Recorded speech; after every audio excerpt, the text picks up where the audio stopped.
बताने जा रहा हूं। नरेंद्र मोदी और इजराइल के पीएम नेतन्याहू दुनिया में ये ऐसे दो नेता हैं जिन्हें किसी ने एक बार छेड़ दिया तो फिर ये छोड़ते नहीं। पाकिस्तान ने पहलगाम करके पंगा लिया तो नरेंद्र मोदी ने पूरे पाकिस्तान में तबाही मचा दी। उधर ईरान ने नेतन्याहू से पंगा लिया तो पूरा ईरान 4 दिन से जल ही रहा है। 4 दिन से इजराइल ने ईरान को धुआं धुआं कर रखा है। बम पर बम गिर रहे हैं। जैसे गाजा को नेतन्याहू ने समतल कर दिया, वैसे ही ईरान का हाल नेतन्याहू कर देंगे ऐसा लग रहा है। लेकिन बम ईरान पर गिर रहे हैं, नसें पाकिस्तान की फट रही हैं। पाकिस्तान को लग रहा है कि कहीं अगला नंबर उसका तो नहीं है, क्योंकि एक तरफ नेतन्याहू ने पाकिस्तान के ठीक बगल में हाहाकार मचा रखा है, तो उधर नरेंद्र मोदी ने साइप्रस का दौरा करके पाकिस्तान के दोस्त तुर्की को घेर लिया है। पाकिस्तान और तुर्की मिलकर भारत के खिलाफ गेम कर रहे हैं, लेकिन नरेंद्र मोदी और नेतन्याहू ने इस गेम को ही पलट दिया है। सोचिए, इजराइल से पाकिस्तान 3000 किलोमीटर दूर है, फिर भी पाकिस्तान की हालत खराब हो रखी है। पाकिस्तान में लोग बार बार चेक कर रहे हैं कि पाकिस्तान भी इजराइल के घातक हथियारों की रेंज में आता है या नहीं। वो लोग चेक कर रहे हैं। जिस तरह से ईरान को इजराइल फोड़ रहा है, उससे पाकिस्तान को डर है कि कहीं ईरान के बाद उसके परमाणु साइट्स का नंबर तो नहीं आने वाला। कहीं मोदी और नेतन्याहू मिलकर पाकिस्तान को तो नहीं निपटा देंगे। कहीं मोदी और नेतन्याहू मिलकर पाकिस्तान के खिलाफ 1984 वाला प्लान तो नहीं बना रहे हैं। अब यह 1984 वाला प्लान क्या है? क्यों पाकिस्तान को ईरान पर इजराइल के हमले में अपनी आने वाली तबाही दिख रही है? कैसे पाकिस्तान की संसद के अंदर इजराइल के हमले का डर दिख रहा है? कैसे ईरान पर बरसती मिसाइलों ने पाकिस्तान में पेट्रोल पंप बंद करवा दिए? कैसे वहां लोग भूखे मरने की कगार पर हैं? आज ये सब दिखाऊंगा। साथ ही आपको यह भी बताऊंगा कि पीएम मोदी ने कैसे पाकिस्तान और उसके दोस्त तुर्की की टेंशन बढ़ा दी है। कैसे साइप्रस जैसे एक छोटे से देश का दौरा करके पीएम मोदी ने पाकिस्तान और उसके दोस्त को नया तनाव दे दिया है। पाकिस्तान में हड़कंप मचा हुआ है, क्योंकि अभी नरेंद्र मोदी के नए भारत ने जो पाकिस्तान की कुटाई की थी, उसके जख्म ही नहीं भरे। और इधर इजराइल ईरान को ऐसा ठोक रहा है कि पाकिस्तान के अंदर लोग कह रहे हैं कि भारत और इजराइल मिलकर ईरान के बाद पाकिस्तान को ना ठोक दे। पाकिस्तान इसलिए कांप रहा है क्योंकि इजराइल ठीक उसके बगल में बम पर बम फोड़ रहा है। 4 दिन से जबरदस्त लड़ाई चल रही ईरान और इजराइल के बीच। इजराइल पर ईरान ने पलटवार किया था, जिससे इजराइल भयंकर गुस्से में। इजराइल ने कह दिया है कि पूरे तेहरान को जला के छोड़ूंगा। तेहरान ईरान की राजधानी है। इजराइल ने ईरान पर आज फिर से जबरदस्त बमबारी की। ईरान ने भी इजराइल के तेल अवीव और हाइफा पर बैलिस्टिक मिसाइलों का नया अटैक किया।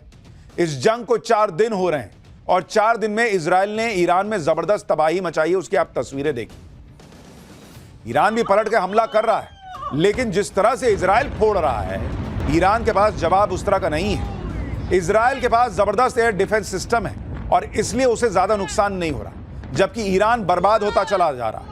इजराइल की ताकत देखिए कि ईरान की राजधानी तेहरान के आसमान पर इजरायली एयरफोर्स का कब्जा हो चुका है। जब चाहे तब तेहरान पर इजराइल बम गिरा रहा है, जब मन कर रहा है। भाई, जैसे इंडिया नहीं जब उधर मन कर रहा था फोड़ दे रहा था, वैसे ही जहां तक मन कर रहा था इंडिया घुस के मार रहा था, वैसे ही अब इजराइल मार रहा है ईरान को। बात इतनी बढ़ चुकी है कि इजराइल ईरान के सुप्रीम लीडर अयतुल्ला खामनेई को ही उड़ाने वाला था, खत्म कर देता। वो तो डोनाल्ड ट्रंप ने इजराइल को रोका कि अरे क्या कर रहे हो भाई, रुको जरा, सभी को मार दोगे क्या? यहां तक मामला पहुंच गया है। उधर इजराइल के पीएम नेतन्याहू का दावा है कि ईरान उनकी, यानी नेतन्याहू की और डोनाल्ड ट्रंप दोनों की हत्या करना चाहता था। नेतन्याहू का दावा है कि ईरान ने उनकी जान लेने के लिए ऐसी मिसाइल दागी थी जो उनके घर में बेडरूम विंडो तक पहुंच गई थी। यानी इजराइल कह रहा है कि यह हमको मारने वाला है, तो हम कैसे छोड़ देंगे जी? और वो सिर्फ ईरान को ही नहीं छोड़ने की बात कर रहा है कि भाई ईरान को नहीं छोड़ेंगे, वो पाकिस्तान को भी ठोक देगा। यह भी चर्चा हो रही है। जब नेतन्याहू कह रहे हैं कि ईरान उन्हें ही उड़ाना चाहता था, तो फिर इजराइल ने भी ईरान का खेल पूरा खत्म करने की ठान ली। भाई, कोई खुद थोड़े मरेगा कि तुम हमको मार दो, हम जो है विश्व शांति की बात करेंगे। और इजराइल के रास्ते में अब जो भी आने की कोशिश करेगा वो मारा जाएगा। पाकिस्तान इसीलिए डरा हुआ है क्योंकि उसने देखा है कि इजराइल हमास को ठोक चुका है, हिजबुल्लाह की बैंड बजा चुका है, और पाकिस्तान को भी एक वो रोग नेशन मानता है। हिंदी वाला रोग मानिए, अंग्रेजी वाला रोग मानिए, दोनों तो है ही है पाकिस्तान। अब वो ईरान को ठोक रहा है। इजराइल की इस हिट लिस्ट में पाकिस्तान का भी नाम हो सकता है। पाकिस्तान को डर लग रहा है और खुद पाकिस्तान ने इजराइल को उस पर हमला करने की बड़ी और ठोस वजह दे दी। दरअसल ईरान के वरिष्ठ सैन्य अधिकारी ने यह दावा कर दिया कि अगर इजराइल ने ईरान पर परमाणु बम का इस्तेमाल किया तो पाकिस्तान इजराइल पर परमाणु हमला कर देगा। मतलब ईरान खुद नहीं करेगा। ये गजब की लड़ाई लड़ते हैं ये लोग कि मेरे को मारोगे तो परमाणु बम पाकिस्तान मारेगा। पाकिस्तान हड़बड़ा गया। इजराइल से युद्ध के बीच ईरान ने पाकिस्तान को लेकर बड़ा दावा कर दिया। ईरान की बात सुनकर पाकिस्तान के होश उड़ गए। ईरान को भाई भाई बताने वाले पाकिस्तान ने कुछ ही घंटों में ईरान के दावे का खंडन कर दिया। पाकिस्तान कह रहा है कि नहीं नहीं भाई, हम ईरान जो कह रहा हम नहीं ऐसा कुछ बोले, हम नहीं मारेंगे परमाणु बम। पाकिस्तान के रक्षा मंत्री ख्वाजा आसिफ ने कहा कि इस्लामाबाद ने इजराइल के खिलाफ परमाणु हमले की कोई बात की ही नहीं है। पाकिस्तान की घबराहट को आप इस तरह से समझिए कि पाकिस्तान की संसद में वहां का विदेश मंत्री इशाक डार खड़ा होकर कह रहा है कि नहीं भाई, हम कोई परमाणु बम नहीं फोड़ने वाले हैं ईरान की तरफ से। उनको लगा भाई ईरान तो बोल दिया, अब इसके चक्कर में वहां से नेतन्याहू मारेंगे या यहां से इंडिया फोड़ देगा, तो तुरंत हड़बड़ा गया कि नहीं, हम ऐसा कुछ नहीं करने वाले हैं। सुनिए, पाकिस्तान का विदेश मंत्री संसद में खड़ा होकर कह रहा है कि हम ये सब कुछ नहीं करने वाले। ये पाकिस्तान का हाल है। जो पाकिस्तान अभी कुछ दिन पहले तक कह रहा था कि भाई भारत में पाकिस्तान के हमलों से बड़ा नुकसान हुआ है, और उससे जब पूछा गया था कि आपका क्या सबूत क्या है, तो कह रहे थे सोशल मीडिया पे खबरें चल रही। उसको तब सोशल मीडिया पे भरोसा था। आज कह रहा है कि सोशल मीडिया पे खबरें चल रही हैं कि हम ईरान की तरफ से परमाणु बम फोड़ देंगे, उस पर भरोसा मत कीजिए, सोशल मीडिया भरोसे के लायक नहीं है। वो कह रहा है मेरा बम मेरा भाई, हम काहे फोड़ेंगे ईरान की तरफ से। और ऊपर से कहता है कि ईरान मेरा भाई है, हम लोग भाई हैं भाई, हम तुम्हारे साथ खड़े हैं। अरे काहे के खड़े हो? पाकिस्तान पूरी दुनिया में इस बात की अकड़ दिखाता है कि वो इकलौता मुस्लिम देश है जिसके पास एटम बम।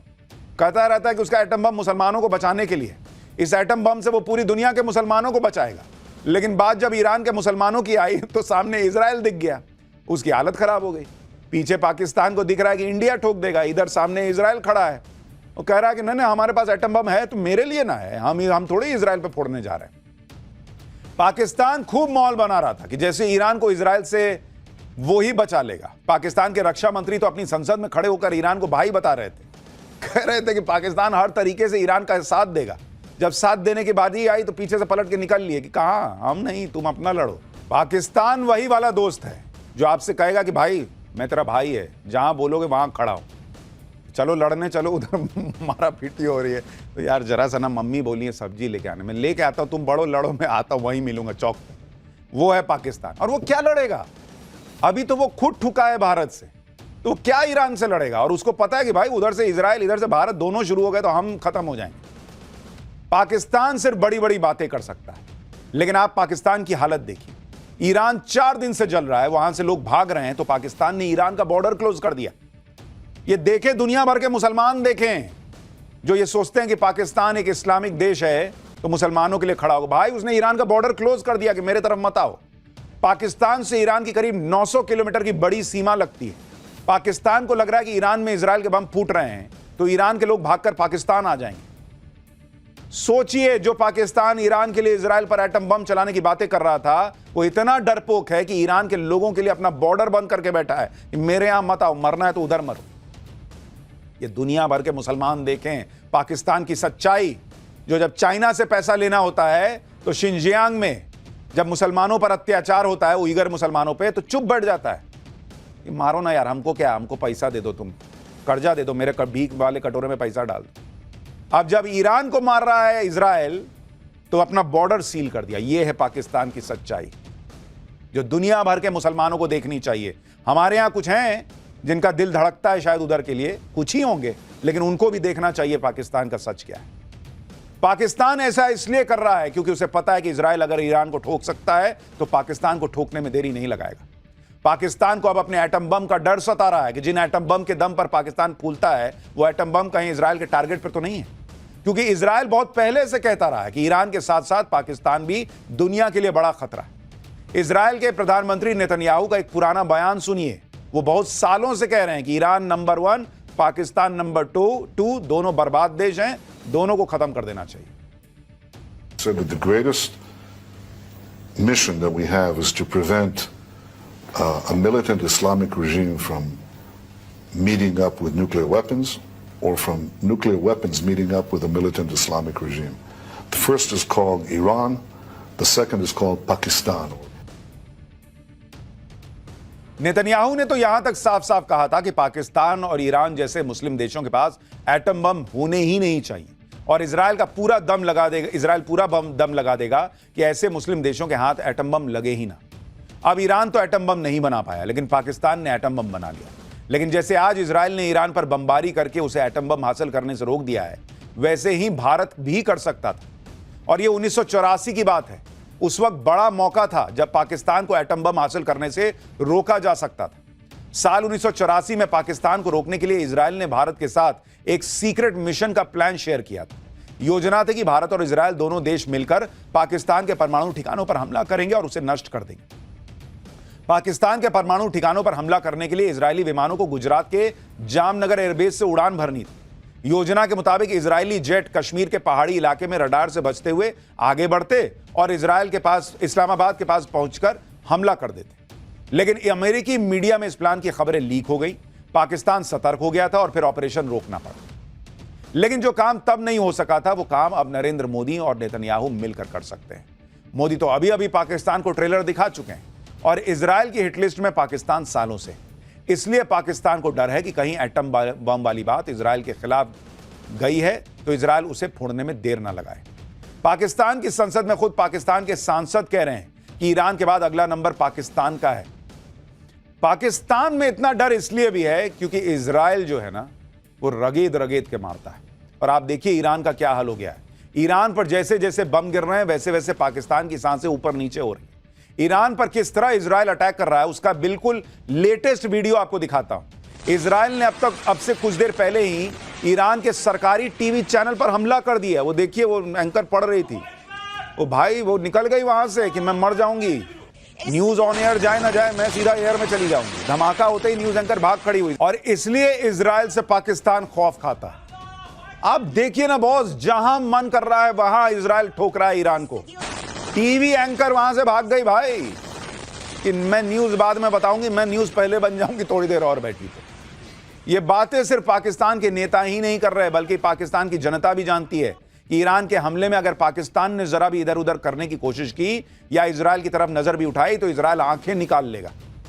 पाकिस्तान के लोग कह रहे हैं कि अभी तो जंग ईरान तक है, पाकिस्तान तक भी आ सकती है। आप थॉट प्रोसेस देखिए कि नॉन मुस्लिम कभी मुसलमान का दोस्त नहीं हो सकता, यहूदी कभी दोस्त नहीं हो सकते। तो जाओ ना, जाओ ईरान की मदद करो। क्यों अपना बॉर्डर सील कर दिए? करते ना मदद, बुलाओ ईरान के लोगों को, जाओ लड़ो ईरान की तरफ से खड़े होकर इजराइल से। वहां पैर कांप रहे हैं और यहां यहूदियों को गाली देना है। पाकिस्तान बहुत संभल कर चल रहा है। उसे पता है कि अभी तो ऑपरेशन सिंदूर खत्म भी नहीं हुआ है। अगर इजराइल से भिड़ गए तो उसकी तबाही निश्चित है। और इसलिए पाकिस्तान डबल गेम खेल रहा है। एक तरफ ईरान के साथ मुस्लिम भाईचारे का गेम खेल रहा है, उधर अमेरिका से भी सटने की कोशिश कर रहा है। इसलिए आप देखिए कि ईरान का साथ देने पर पाकिस्तान की सेना चुप है, लेकिन नेता बोल रहे हैं। जिस वक्त इजराइल ईरान पर बम बरसा रहा है, उस वक्त पाकिस्तान आर्मी चीफ असीम मुनीर अमेरिका में है। असीम मुनीर इस कोशिश में है कि कैसे ट्रंप की चापलूसी की जाए जिससे अमेरिका का साथ मिल जाए। इधर पाकिस्तान की सरकार ईरान का खुलकर समर्थन करने की बात कर रही है। लेकिन ऐसे ही डबल गेम खेलकर पाकिस्तान हमेशा फंस जाता है। पाकिस्तान की जनता भी असलियत जानती है कि अमेरिका चीन की मर्जी के बिना पाकिस्तान में पत्ता भी नहीं हिल सकता। इसलिए पाकिस्तान के लोग ही कह रहे हैं कि ख्वाजा आसिफ तो अपनी मर्जी से घर का बल्ब नहीं बदल सकता, वो ईरान का साथ देने का फैसला क्या लेगा? जो पाकिस्तान अपने पैरों पर 75 साल में खड़ा नहीं हो पाया, वो किसी के साथ क्या खड़ा होगा? आज भी भीख मांग के देश चलाता है। पाकिस्तान के रक्षा मंत्री ख्वाजा आसिफ का मजाक तो इस बात पर भी उड़ रहा है कि जिसमें वो साइबर अटैक से आईपीएल मैच में लाइट बंद करवाने का दावा कर रहा है। संसद में खड़े होकर ख्वाजा आसिफ ने दावा कर दिया कि पाकिस्तान के साइबर वॉरियर्स ने स्टेडियम की फ्लड लाइट्स को हैक कर दिया और आईपीएल मैच रुक गया। अब उनके इस बयान पर लोग मजाक उड़ा रहे हैं। कोई कह रहा है कि उन्हें नहीं पता था कि फ्लड लाइट्स वाईफाई से चलती हैं क्या। कोई ये कहकर मजाक उड़ा रहा है कि अगली बार स्कोरबोर्ड भी हैक कर लेना। कैसा देश है भाई। पाकिस्तान में इजराइल के हमले के डर की वजह भारत और इजराइल की पक्की दोस्ती भी है। इजराइल ने पाकिस्तान के खिलाफ भारत के ऑपरेशन सिंदूर का खुलकर समर्थन किया था। इजराइल के हेरॉन MK2 हेरोप और स्काई स्ट्राइकर ड्रोन्स की मदद भारत ने पाकिस्तान की धज्जियां उड़ा दी थी। इतना ही नहीं, पाकिस्तान में तो यह भी चर्चा थी कि ऑपरेशन सिंदूर के वक्त भारत के अलग अलग 6 एयरबेस पर इजराइल के डिफेंस एक्सपर्ट्स भी मौजूद थे। इसलिए पाकिस्तान में यही चर्चा है कि इजराइल और इंडिया एक हैं, दोनों मिलकर पाकिस्तान को ठोक देंगे। ऊपर से पाकिस्तान खुद क्या किसी का साथ देगा, वो खुद को ही संभाल ले, यही बहुत बड़ी बात है। क्योंकि आप पाकिस्तान से आई तस्वीरें देख लीजिए। ईरान और इजराइल की जंग के बीच पाकिस्तान में पेट्रोल पंप पर लाइन लग गई। खासकर बलूचिस्तान में पेट्रोल की कमी और महंगे पेट्रोल की वजह से हाहाकार मच गया। अब बलूचिस्तान के क्वेटा की तस्वीरें देखिए, जहां पेट्रोल पंप पर लंबी लंबी लाइनें लग गई हैं। बॉर्डर बंद होने की वजह से ईरान से जो पेट्रोल आता था उसकी कमी हो गई। क्वेटा में 70% पेट्रोल पंप बंद करने पड़े। इसी बीच पाकिस्तान ने अपनी आवाम पर महंगाई का नया बम फोड़ दिया है। पाकिस्तान में पेट्रोल ऑलमोस्ट 5 रुपए प्रति लीटर महंगा हो गया है और जो पेट्रोल पहले 253 रुपए का था अब वो 258 रुपए प्रति लीटर हो गया है। और जो डीजल है वो 7 रुपए 95 पैसे प्रति लीटर महंगा होकर 262 रुपए प्रति लीटर हो गया है। पाकिस्तान में यह हालत है पेट्रोल और डीजल की, 250-250 रुपए के ऊपर मिलता है मामला। पाकिस्तान ने महंगाई से अपनी पब्लिक का कचूमर निकाल रखा है। जनता पर पैसा खर्च करने की जगह वो चाइना से हथियार खरीद रहा है, डिफेंस बजट बढ़ा रहा है, तो यही ना होगा। पाकिस्तान की जनता इन्हीं सब से परेशान है। पाकिस्तान की जनता अपनी सरकार को गालियां दे रही है, कोस रही है। पाकिस्तान का तो इससे भी बुरा हाल होने वाला है, क्योंकि पाकिस्तान आतंक का जो बिजनेस चला रहा है, भारत ने उसकी पोल दुनिया के सामने खोल कर रख दी है।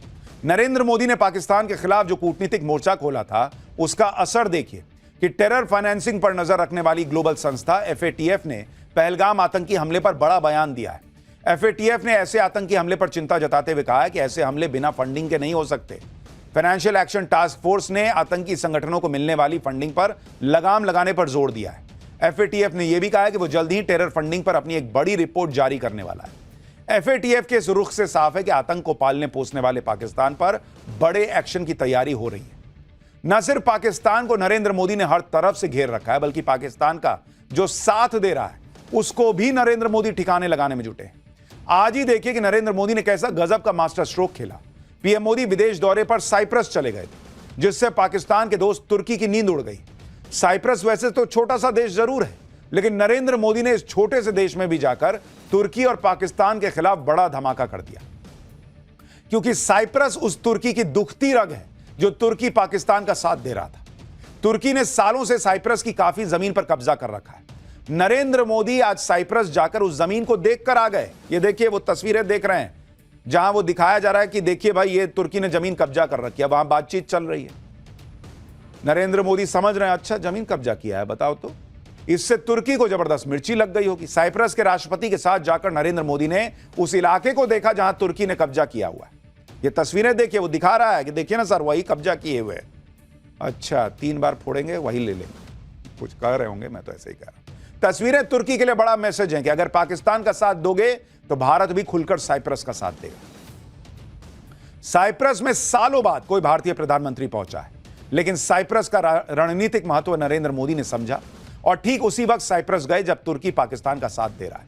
साइप्रस में प्रधानमंत्री मोदी का भव्य स्वागत हुआ। साइप्रस के राष्ट्रपति निकोस क्रिस्टोडैलिडोस ने खुद एयरपोर्ट पहुंचकर पीएम मोदी को रिसीव किया। यह अपने आप में बड़ा इशारा था, क्योंकि प्रोटोकॉल तोड़कर राष्ट्रपति का इस तरह स्वागत करना दिखाता है कि साइप्रस भारत को कितनी अहमियत दे रहा है। उसके बाद क्या हुआ, यह देखिए। साइप्रस की राजधानी निकोसिया की काउंसिल मेंबर माइकेला क्राइथ्रियोटी महाल्पा ने नरेंद्र मोदी का स्वागत करते हुए उनके पैर छू लिए। पैर छू लिए भाई, ये सब चल रहा है। साइप्रस में पीएम मोदी को वहां का सबसे बड़ा सम्मान दिया गया है। नरेंद्र मोदी ने साइप्रस का सबसे बड़ा सम्मान मिलने के बाद क्या कहा, एक बार वो भी सुनिए। हार्दिक अभिनंदन करता हूं, आभार व्यक्त करता हूं। यह सम्मान केवल मेरा, नरेंद्र मोदी का सम्मान नहीं है, ये 140 करोड़ भारतवासियों का सम्मान है। उनके सामर्थ्य और आकांक्षाओं का ये सम्मान है। ये हमारे देश के सांस्कृतिक भाईचारे और वसुधैव कुटुंबकम की विचारधारा का सम्मान है। आप सोचिए, नरेंद्र मोदी को यह सम्मान मिलना भारत का सम्मान, और नरेंद्र मोदी ने गले में जो ये पहना है, साइप्रस में इस तरह का स्वागत होना, वहां का सर्वोच्च सम्मान मिलना, फिर साइप्रस में उस इलाके को देखने के लिए जाना जिसे तुर्की ने कब्जा कर रखा है। नरेंद्र मोदी ने साइप्रस जाकर पाकिस्तान के दोस्त तुर्की के खिलाफ गेम सेट कर दिया है, क्योंकि नरेंद्र मोदी साइप्रस के जिस इलाके को देखने गए वो इलाका तुर्की ने 1974 से जबरन कब्जा कर रखा है। साइप्रस में तुर्की के अवैध कब्जे वाले इलाके के बॉर्डर पर जाकर पीएम मोदी ने तुर्की को कड़ा संदेश दे दिया। पीएम मोदी का सीधा मैसेज यही है कि तुर्की अगर पाकिस्तान का साथ देता रहेगा तो भारत भी चुप नहीं बैठेगा। तुर्की कश्मीर पर अक्सर बोलता रहता है और पाकिस्तान का साथ देता है, इसलिए तुर्की पर नरेंद्र मोदी ने अपने साइप्रस दौरे से ऐसा पलटवार किया कि तुर्की को हमेशा याद रहेगा। और इतना ही नहीं, यह भी याद रखिए कि साइप्रस यूरोपीय यूनियन का सदस्य देश है और यूरोपीय यूनियन से भारत की जो ये नजदीकियां हैं वो ट्रंप के लिए भी मैसेज है कि दोस्त होगे तुम, लेकिन जिस तरह का व्यवहार कर रहे हो, भारत लगातार यूरोपीय यूनियन के और नजदीक जा रहा है। तो ट्रंप के लिए भी मैसेज है, पाकिस्तान के लिए भी मैसेज है और तुर्की के लिए भी मैसेज है।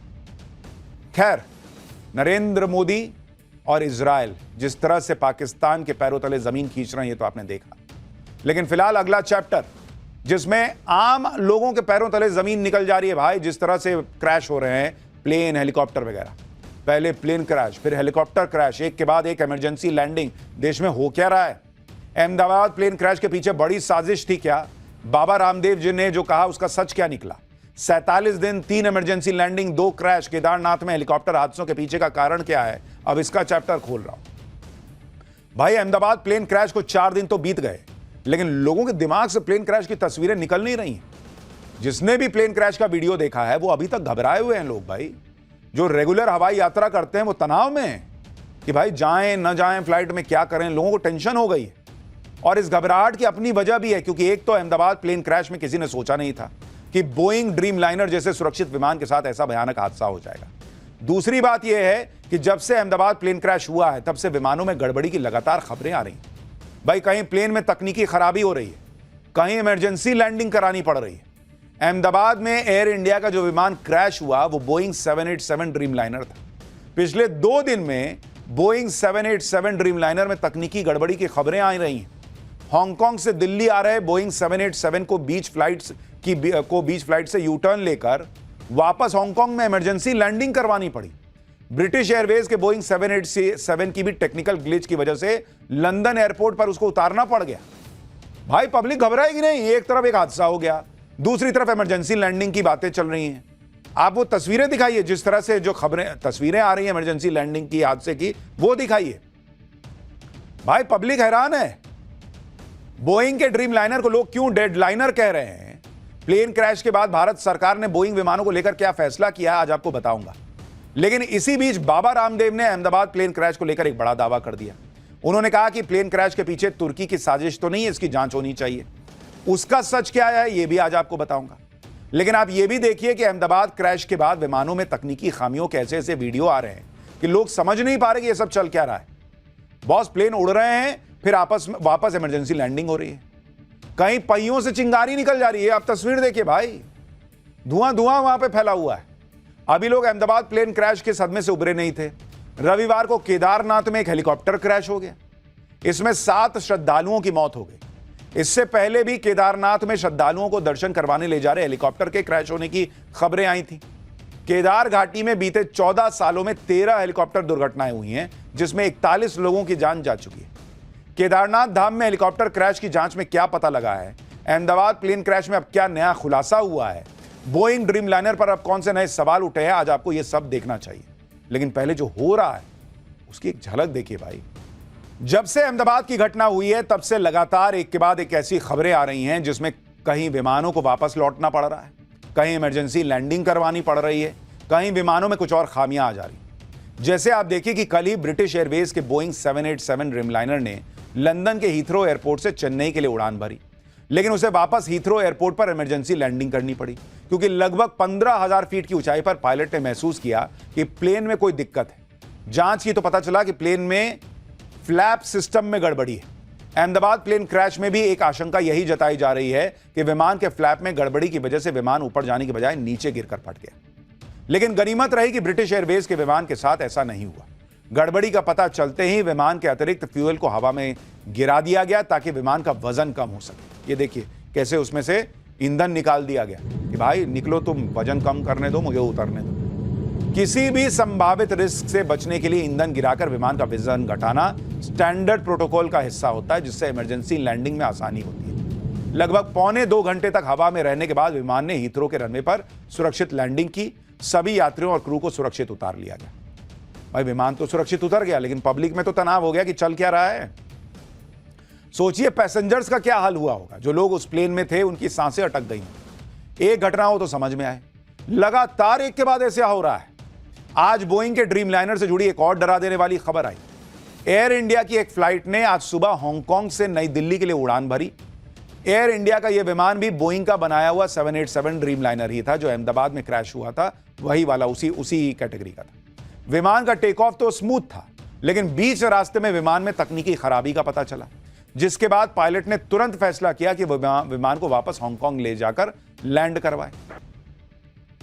वैसे तो हवाई यात्रा सबसे सेफ मानी जाती है, लेकिन एक के बाद एक ऐसी घटनाएं हो रही हैं कि लोग घबरा गए। ये बोइंग 787 ड्रीमलाइनर तो तकनीकी खराबी के बावजूद उड़ान भरने के कुछ समय बाद वापस हांगकांग लौट आया, लेकिन आप अंदाजा लगाइए कि जब पायलट ने अनाउंसमेंट की होगी तो विमान में तकनीकी खराबी आ गई है, तो फ्लाइट में सवार यात्रियों की धड़कनें कैसे बढ़ गई हों। पहले अहमदाबाद प्लेन क्रैश और अब इन दो नई घटनाओं ने बोइंग विमानों की सुरक्षा पर गंभीर सवाल उठा दिए। अहमदाबाद हादसे के बाद भारतीय विमानन एजेंसी नागर विमानन महानिदेशालय यानी डीजीसीए ने एयर इंडिया के बोइंग 787 ड्रीमलाइनर बेड़े की सुरक्षा जांच के आदेश दिए। इसमें कहा गया कि बोइंग के 787-8 और 787-9 विमानों की हर उड़ान से पहले जांच होगी। डीजीसीए ने एयर इंडिया को बोइंग के सभी 26 787-8 ड्रीमलाइनर और 787-9 विमानों के अतिरिक्त रखरखाव का निर्देश भी दिया है। प्लेन क्रैश की इन्वेस्टिगेशन भी अब तेज हो गई है। आज प्लेन क्रैश की साइट पर बोइंग की इन्वेस्टिगेशन टीम भी पहुंची थी। भारत सरकार ने भी जांच का आदेश दिया है। केंद्रीय गृह सचिव